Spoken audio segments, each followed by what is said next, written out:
Restaurant কিংবা দোকানের লাচ্ছিকেও হার মানাবে এরকম ঘরোয়া লাচ্ছি তৈরি। হ্যালো এভরিওয়ান, আসসালামু আলাইকুম। Welcome to my another new blog. মাত্র 2 থেকে 3 মিনিটে মজাদার লাচ্ছি ঘরে তৈরি করে নিতে পারেন। সামান্য কিছু উপকরণ, সবারই তো কম বেশি এগুলা থাকে।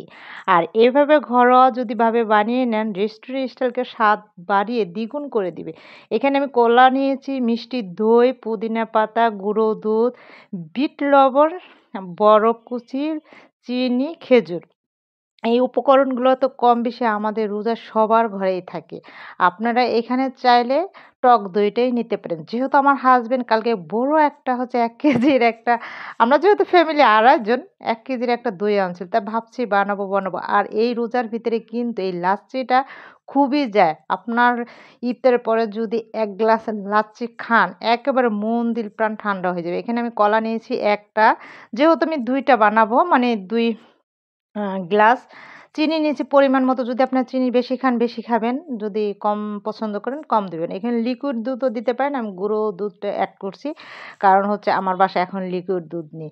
আর এখানে বরফ কুচিটা আমি আগেই বরফগুলো নামিয়ে রেখেছিলাম। যেহেতু এখন একটু ঠান্ডা বেশি, আবার আমার হাসব্যান্ড প্লাস আমার ছেলেও একটু ঠান্ডা কম পছন্দ করে, তাই আমি ৪ টুকরা বরফ দিয়েছি। আর এখানে আপনারা খেজুরটা এভয়েড করতে পারেন, সাজানোর জন্য পরেও দিতে পারেন।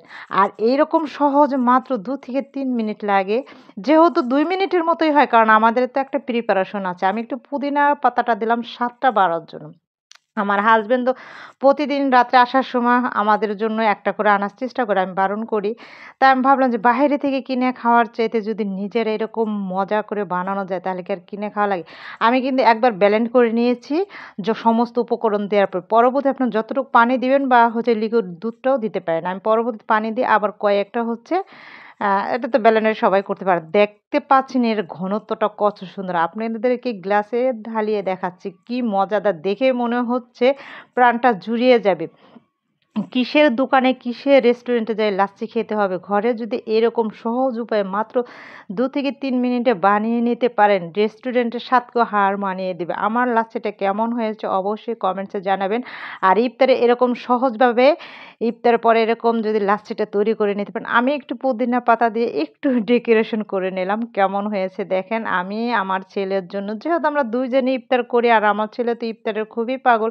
সারাদিন ঘুমাবে, ইফতারের আগ মুহূর্তে উঠবে, এরকম অবস্থা। যাই হোক, আমার রেডি হয়ে গেছে ঝটপট লাচ্ছি মাত্র ২ মিনিটে। কেমন হলো অবশ্যই কমেন্টসে জানাবেন এবং আপনারা ঘরে তৈরি করে নিতে পারে এরকম মজাদার লাচ্ছি। সেটা টক দই দিয়ে হতে পারে, মিষ্টি দই দিয়ে হতে পারে। আমি আজকে বানিয়েছিলাম মিষ্টি দই দিয়ে, সাথে একটু খেজুর দিয়ে পরিবেশন করে নিয়েছি। ঠান্ডা দিল, মন, প্রাণ সবকিছু ঠান্ডা হয়ে যাবে। সবাই ভালো থাকবেন। আজকের মতো এখানে বিদায় নিচ্ছি। আল্লাহ হাফেজ।